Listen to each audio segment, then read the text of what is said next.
Hey guys, welcome back to my channel. आज मैं explain करने जा रही हूँ falling into your smile drama की एपिसोड नंबर 24।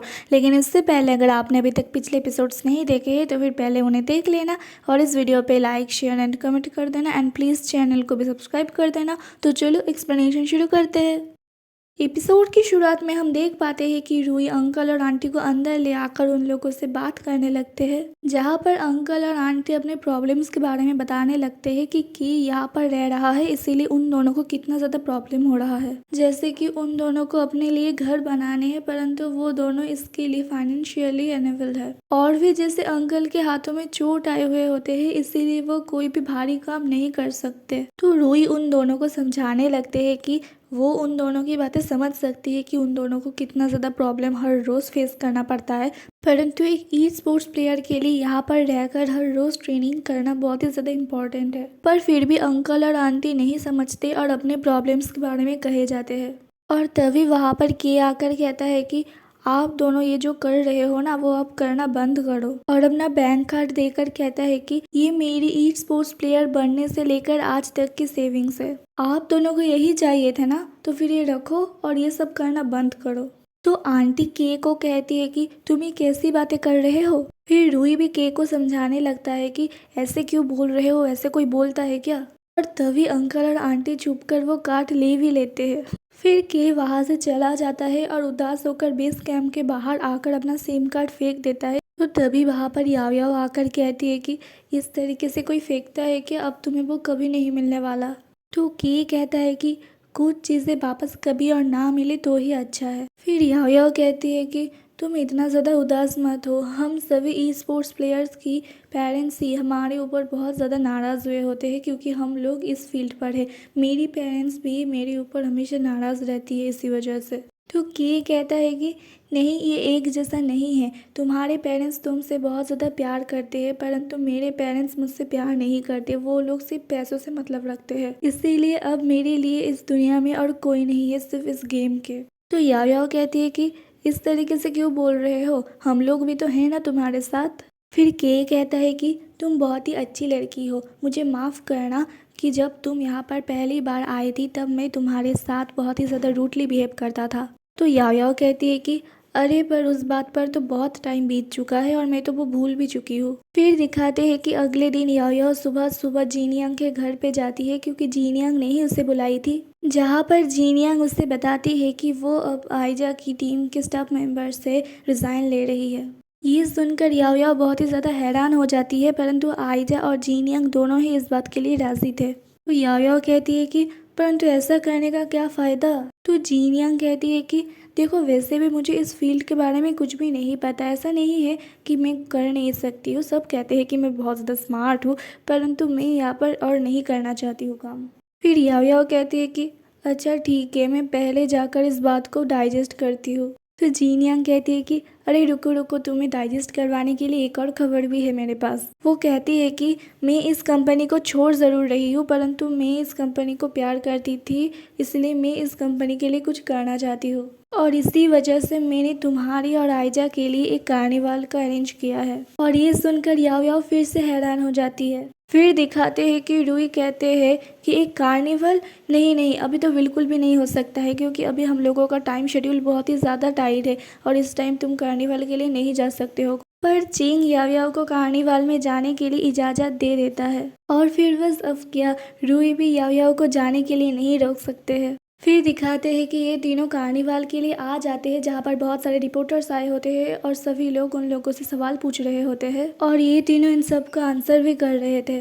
और तभी एक रिपोर्टर्स याव याव से पूछती है कि क्या एक ई स्पोर्ट्स पसंद करने वाले इंसान और एक ई स्पोर्ट्स पसंद ना करने वाले इंसान रिलेशन में आ सकते हैं। और ये बात आयजा को अच्छा नहीं लगता क्योंकि ये उसी से मैच खाता है। तो इस सवाल का आंसर जीनियांग करती है। वो कहती है कि ई स्पोर्ट्स पसंद करना और ना करना, इस बात से रिलेशन में क्या फ़र्क पड़ता है। जैसे कि मुझे बाकी लड़कियों की जैसा ही इस तरीके की गेम में बिल्कुल भी इंटरेस्ट नहीं है। मुझे बिल्कुल भी समझ में नहीं आता है कि कंप्यूटर के सामने बैठे रहने से क्या मज़ा आता है। और दूसरे ये और आयजा इसी फील्ड का प्रो प्लेयर है। वो पूरे दिन भर कंप्यूटर के सामने बैठकर गेम खेलता रहता है। पर फिर भी वो मुझे ये कहना नहीं भूलता है कि तुम आज इस ड्रेस में बहुत ही अच्छी लग रही हो। वो समझता है कि मुझे इन सब गेम वे में बिल्कुल भी इंटरेस्ट नहीं है और मैं भी समझती हूँ कि वो गेम से कितना ज़्यादा प्यार करता है। जीन यंग के इस आंसर से सभी बहुत ही ज़्यादा खुश होते हैं। फिर एक रिपोर्टर आयजा से पूछता है कि क्या आपके पेरेंट्स आपको सपोर्ट करते थे? तो आयजा याद करने लगता है कि किस तरीके से उसकी मॉम ने उसे घर से निकाल दिया था क्योंकि वो ई स्पोर्ट्स प्लेयर बनना चाहता था।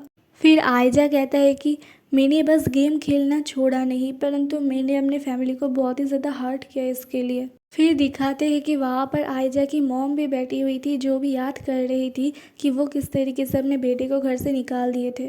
फिर आखिर में आयजा कहता है कि ई स्पोर्ट्स भी बाकी के स्पोर्ट्स की जैसा ही है, ये भी आसानी से बना नहीं जा सकता, इसके लिए भी बहुत ज़्यादा मेहनत करना पड़ता है। फिर ये कार्निवल यहीं पर ख़त्म हो जाता है। फिर दिखाते हैं कि आयजा की मॉम उससे मिलने आती है और यहाँ से पता चलता है कि जीन यंग ने ही आयजा की मॉम को बुलाई थी। यहाँ पर आयजा और आंटी दोनों को ही बहुत ही ज़्यादा बुरा फील हो रहा था, पर फिर आखिरकार सब कुछ ठीक हो जाता है और ये सब एक साथ घर लौटते हैं। फिर दिखाते हैं कि रात को यूए अपने फ़ोन से न्यूज़ चेक कर रहा था, तभी वो देखता है कि सभी रिपोर्टर्स इस बारे में शक कर रहे होते हैं कि ज़रूर याओयाओ और चेंग के बीच कुछ चल रहा है। फिर वो ये सभी को दिखाने भी लग जाता है और तभी वहाँ पर याओयाओ भी आ जाती है, तो फिर सब याओयाओ को भी इसके बारे में पूछने लगते हैं, पर याओयाओ तो मना कर देती है, पर उसे खुद भी समझ में नहीं आ रहा होता है कि वो अब क्या करे। फिर रूई उससे पूछता है कि अगर कुछ चल रहा है तो फिर प्लीज़ बताओ, क्योंकि मैं इस टीम का मैनेजर हूँ और मुझे सब बारे में खबर होना ज़रूरी है।